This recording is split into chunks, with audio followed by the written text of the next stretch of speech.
A Journey Through the Soul. Maybe you should talk to someone. There's a book that's been praised as a profound exploration, like delving into every tiny corner of the soul's vast landscape. The deeper you go, the darker it gets until you hear the thunder rumbling in the silence. Hello, everyone. Welcome back to Better Version, a channel dedicated to sharing knowledge for personal growth through the wisdom of books. This week, I'm thrilled to introduce you to a deeply professional yet incredibly accessible book on psychotherapy. Maybe You Should Talk to Someone by Lori Gottlieb. Released in 2019, this book took the world by storm, landing in the top 10 bestsellers on Amazon in the United States and earning a spot on Harvard Business School's must-read list. It's been translated into over 40 languages, including a Vietnamese edition titled Perhaps You Should See a Therapist. You'll find more details about the book in the video description.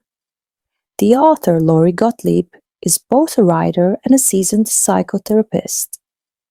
After graduating from college, she worked as a screenwriter in Hollywood, contributing to the iconic TV series ER and other projects. But her path took a turn when she pursued medical school, only to pivot again to earn a master's degree in clinical psychology, becoming a licensed therapist. Her dual expertise as a storyteller and a therapist makes this book a captivating blend of narrative and insight. Through the intimate setting of her therapy room, where people reveal their most authentic and vulnerable selves, Lori shares stories that offer fresh perspectives to help you better understand yourself. The book weaves together 5 stories, 4 about her patients and 1 about her own journey of healing. Surprisingly, even a professional therapist needs someone to talk to. So, whether it's you or me, there comes a moment, perhaps right now, when we need to find a trusted confidant. If you can't find one, you still have yourself, and this book can be a companion, guiding you toward the best way to heal. As the renowned psychologist Carl Jung once said, "Only those who dare to face their soul truly awaken, and the only one who can heal your wounds is you." The 4 ultimate questions of life. The Buddha taught that life and the cycle of birth and death is filled with suffering. No one escapes this universal truth. Lori Gottlieb likens this suffering to the demons residing within each of us, big or small, new or old, quiet or loud. These demons can be distilled into 4 existential themes: loneliness, death, restricted freedom, and meaninglessness. In psychology, these are known as the 4 ultimate questions of life. Let's reflect on these 4 themes in the context of human existence. Loneliness. There's a saying that rings true. No one is an island, but sometimes we're forced to become one. This is the essence of loneliness. When someone lingers too long in this state, they may spiral into despair, paranoia, or delusions. Even in a crowded room surrounded by people on a bustling street, you can feel utterly empty without comfort or support. Death. We often view life as a one-way train, with death as the final stop. As we near that destination, we hesitate to step off, not because we fear death itself, but because we fear loss, regret, and the end of everything tied to it. Family, loved ones, wealth, career, achievements. Restricted freedom. At birth, we're like a blank canvas, brimming with endless possibilities. We can paint it with our wildest dreams of freedom. But as we grow, we find ourselves trapped on a rigid path, constrained by countless rules, prejudices, and societal expectations. The further we go, the fewer choices we have. Career pressures, social competition, family expectations, and invisible demands shrink our freedom. We wear masks and facades, grappling with inner conflicts and ignorance that keep us from understanding ourselves. How long has it been since you cried freely, without restraint? How long since you faced the truths buried deep within? In the end, we lose the true freedom we once had. Meaninglessness. The great psychologist Sigmund Freud believed humans seek happiness and avoid pain. But another luminary, Viktor Frankl, argued that our primary drive isn't happiness, but the pursuit of meaning. When we doubt the purpose of our lives or fail to find a reason to exist, we risk falling into apathy or even despair. These 4 questions are the ones we spend a lifetime answering. They bring suffering, but also hold the key to unlocking a new chapter of life, one free from ignorance and pain. On this journey, we must learn to grow and heal ourselves. Psychotherapy offers a lens to find these answers, helping us liberate and reconcile with our inner selves. As psychologist Irvin D. Yalom said, therapy is an existential experience of self-understanding. It helps us confront the 4 ultimate questions of life, fostering change and a better version of ourselves. Simply put, therapy relieves pain and frees us from helplessness. It may not solve every problem, but it offers a new perspective to find solutions, making life less complicated and less painful. Next, let's journey through 5 stories centered on loneliness, death, restricted freedom, and meaning, showing how adults can heal their own wounds. Shedding the mask of loneliness. John is a handsome, successful Hollywood producer, a multiple Emmy winner, one of the most prestigious awards in television. He has a beautiful wife and 2 lively daughters. To the outside world, John is a winner in life, but beneath the surface, his reality is grim. He's under immense pressure, struggles with sleeplessness, has a strained marriage, and feels disrespected by his kids. At work, his boss's demands escalate while colleagues drag down his performance. At first, Lori isn't fond of John. His arrogance and rudeness are hard to stomach. He dismisses his colleagues as idiots and doesn't spare Lori from his biting insults. At the end of their first session, instead of writing a check, John hands her a stack of cash saying, "You seem like my mistress, or more accurately, a call girl. I hope you're not offended, but if I were hiding a beauty in my private home, I probably wouldn't choose someone like you." His words imply Lori isn't attractive enough. Facing John's abrasive behavior, Lori silently repeats to herself, "Take a deep breath, compassion, compassion," to quell her dislike and keep the therapy on track.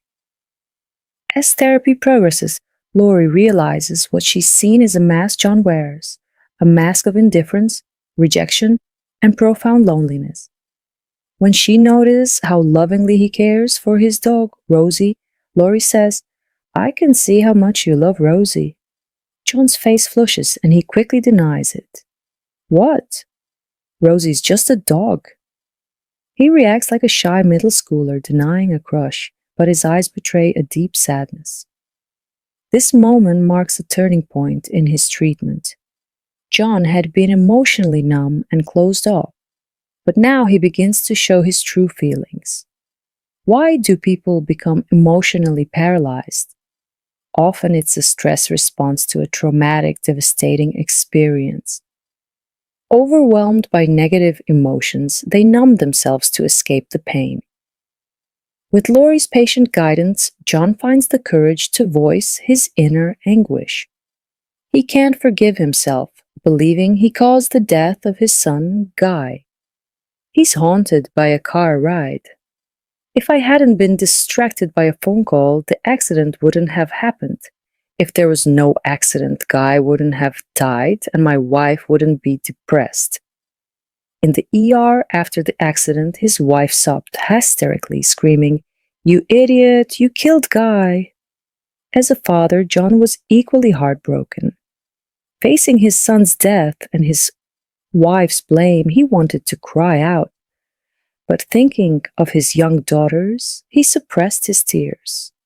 Believing he couldn't break down, he had to hold the family together. But here's the thing, negative emotions need to be released. Crying is one of the best ways to let go and empty oneself. When tears fall, feelings like regret, self-blame, and grief can be set free. But John didn't cry then, so those emotions burrowed deep, forming a black hole that consumed everything. Afterward, John went to work, attended parties, and watched football as if nothing had happened. His wife called him a cold-blooded jerk, but only he knew his heart was bleeding and he wanted to die every morning he woke up. So he put on a mask, severing emotional ties with others, becoming the loneliest person in a crowd. To John, joy belonged to others. He had nothing. In Lori's therapy room, John finally let go. He shed tears he'd held back for years, even roaring in anguish, cursing, laughing, and sobbing. Lori watched quietly, knowing he was fighting a decisive battle with his inner self. Finally, John wiped his tears, embarrassed, and said, "I'm so sorry I fell apart." But Lori replied, "You didn't fall apart, you were reborn." Through his sobs, John found true peace within. He shed the mask and the loneliness it carried. Afterwards, John began to embrace joy with his family, and Rosie wrote a brilliant screenplay that won another Emmy and made friends with good colleagues, opening up to more people. He never forgot Guy, but his son was no longer a wall between him and his wife. Instead, he became a bond, tying them closer. They watched old videos of Guy running and playing, tears falling but smiles blooming. John's story ends here. He arrived with an arrogant mask, hiding profound loneliness. How many moments in our lives are like John's, donning armor to keep others at bay, protecting our fragile hearts because we fear breaking down again? But avoidance only isolates us further, turning us into lonely islands lost in fog. What we should do is tell ourselves, we've tried our best, don't be too hard on yourself. Take off the mask, show your true emotions. When the knot in your heart unravels, you can open the door to your soul, letting sunlight in, escaping aching loneliness, and returning to a world wrapped in love and warmth. Death is not the end. The second story is about Julie, a 33-year-old university lecturer at the peak of happiness. She'd just returned from her honeymoon, earned a professorship, and was expecting her first child. But dark clouds loomed. She was diagnosed with breast cancer. Julie sought Lori's help to navigate this harrowing time. Facing what felt like hellish pain, Lori didn't offer empty platitudes. Instead, she discussed practical matters with Julie, whether to wear a wig or headscarf after chemo, how to manage her marriage, resolve conflicts with her parents or others, and cope with work. After months of intensive treatment, Julie received joyful news. The cancer cells were gone. To celebrate, she and her husband rode a hot air balloon, holding hands as they watched the sunset from thousands of feet above. But 6 months later, Julie returned to the therapy room, looking gaunt. She'd been diagnosed with another form of cancer. Her life was a roller coaster, soaring high and plunging low, with no moment of stability. Working with Julie, Lori felt as if she were in a life and death struggle, witnessing the impermanence of fate. She too cried and felt despair. So, what can we do to avoid being controlled by fate? Lori found the answer. Life is synonymous with uncertainty. The only way to counter it is to live in the present. The past is gone, the future hasn't arrived, only the present moment is certain and within our control. So, don't drown in the past or fear the future.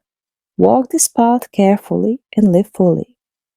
Like Julie, though battered by fate's sudden and fierce trials, every moment of her life brimmed with vibrancy.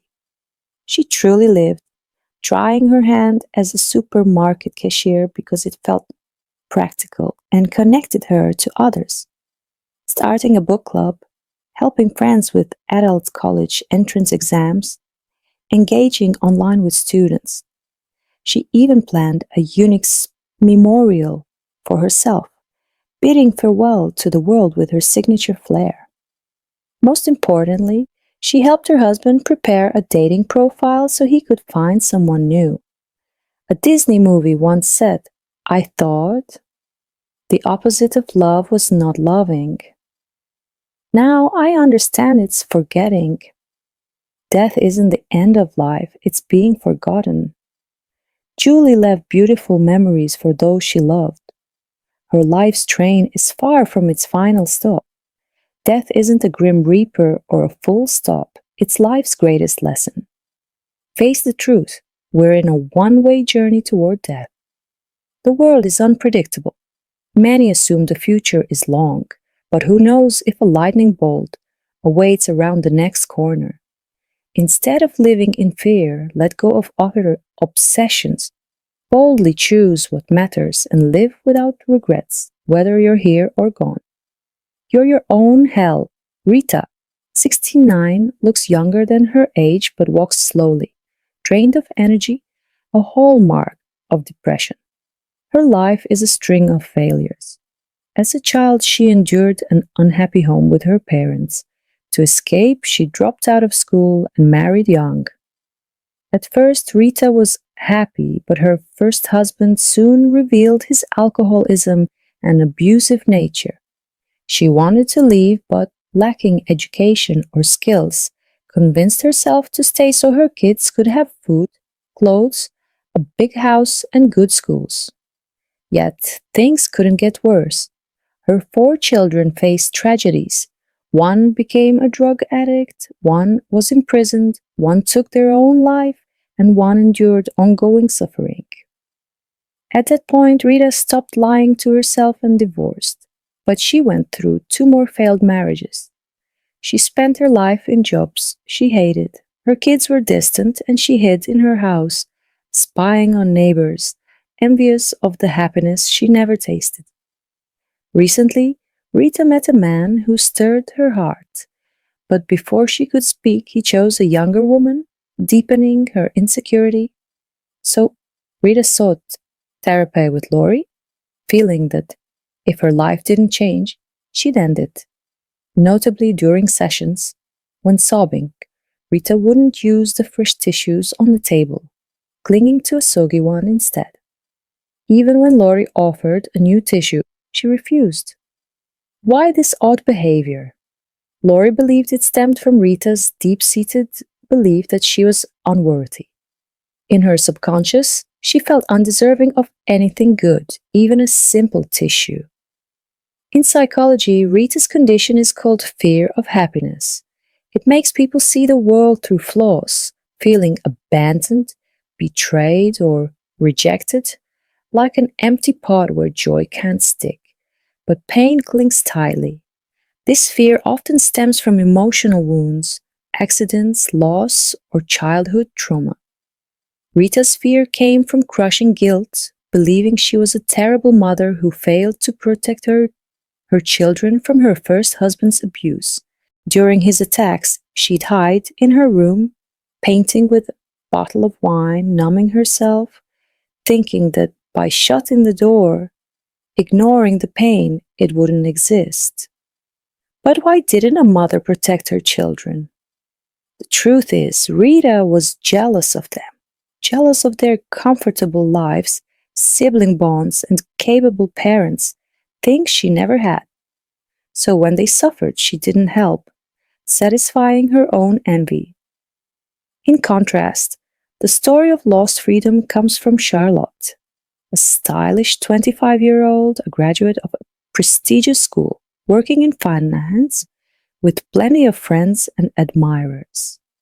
Yet she's constantly anxious, exhausted by work, disconnected from her parents, struggles with alcoholism, and frequently changes boyfriends.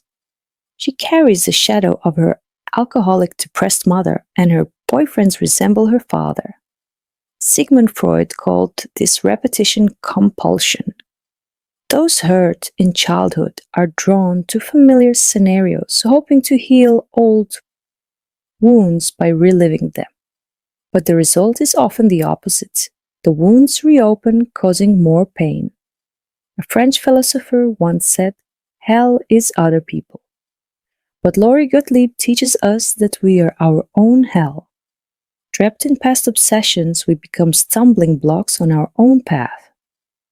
Rita, haunted by her past, punishes herself with self-deprecation. Charlotte, scarred by her parents' indifference, craves attention, harming herself with endless drinks and fleeting romances. How can they be saved and reborn? The answer? Only by courageously acknowledging the truth can change begin. Encouraged by Lori, Rita bravely admitted her guilt, shared her true self with the man she admired, explored new relationships, made friends, and reached out to her kids. On her 70th birthday, she received an email from her daughter. Though her daughter didn't forgive her, she wrote that if her mother could find a healthy relationship, she could too, refusing to wait until 70 to change. This letter gave Rita the courage to step out of the darkness and pursue healthier, freer connections. Charlotte, too, faced her reality.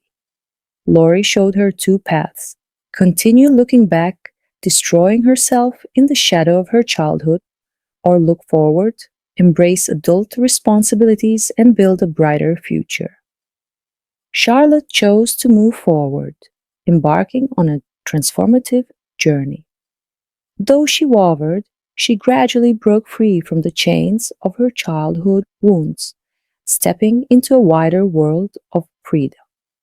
So, please remember, true freedom comes only when you dare to step out, confront, and embrace your past. Finding what truly matters. The final story is about the search for meaning, starring the book's author, Lori Gottlieb, now in her 40s. She was blindsided when her boyfriend betrayed her, saying he didn't want to live with her children and leaving irresponsibly.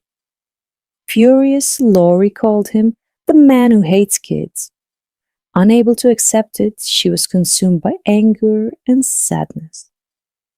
Eventually, she entered therapy with a trusted colleague.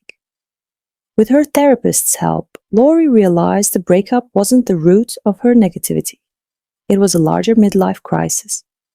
Even past midlife, she felt uncertain about her future, fearing she'd miss life's last train and that her existence would become meaningless. In truth, Lori had been searching for meaning her whole life. After college, she worked in Hollywood as a successful screenwriter, feeling her stories mattered. But while working on a show about an ER, she saw doctors' work as more meaningful, so she abandoned her achievements to pursue medical school. There she grew disillusioned. Modern hospitals operated like factories, allotting just 15 minutes per patient, prioritizing cold data over human connection. Disliking this assembly line approach, she left and pursued clinical psychology, becoming a therapist. Beyond therapy, Lori continued writing but struggled creatively. 2 years earlier, she'd agreed to write a book about happiness for a publisher. As a single mother scraping by for her kids, she felt no connection to the topic. Even if she finished it, it would lack meaning. Amid this doubt, the man who hates kids appeared, bringing hope and pulling her from a spiral of meaninglessness. That's likely why she couldn't forgive his departure.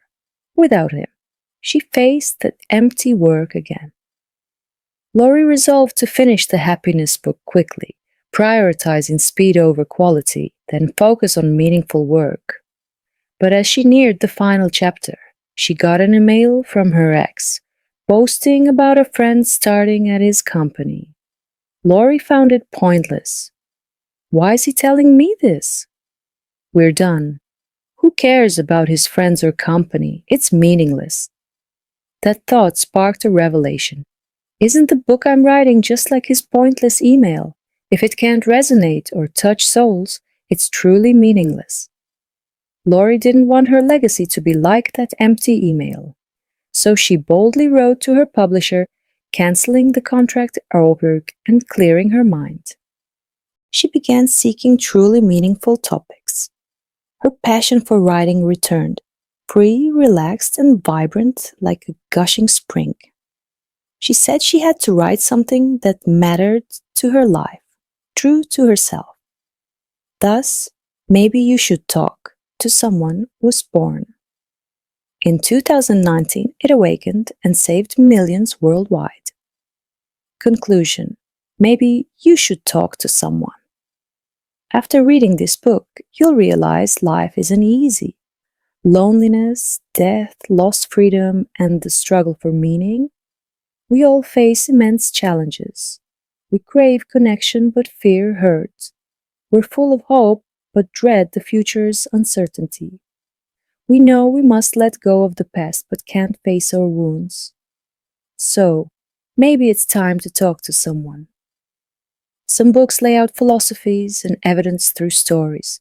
Others use stories to spark belief and awakening. This book is the latter. If you're inspired to read it, you're likely grappling with inner turmoil. It's wonderful if you find someone to confide in. But if you don't, that's okay. What you truly need isn't just someone like Lori to help you face the past or offer advice. What you need is courage. Don't despair if you can't find the right person to talk to. You have Lori's wisdom in this book and countless others. You have positive content like what Better Version creates. You have the brilliance within your heart, and you have yourself. It all comes down to one step, one choice. Be brave, choose to love yourself, and move forward. May we all find the courage to open the door, release the past, and step lightly ahead. Even if it's slow, bit by bit, it can help us find our values and meaning, living freer, wiser, and more resilient in this unpredictable life. Thank you for listening. If this video resonated with you, share it with those who need it. Give it a like, subscribe, and hit the bell for weekly updates. Once again, thank you and see you in the next video.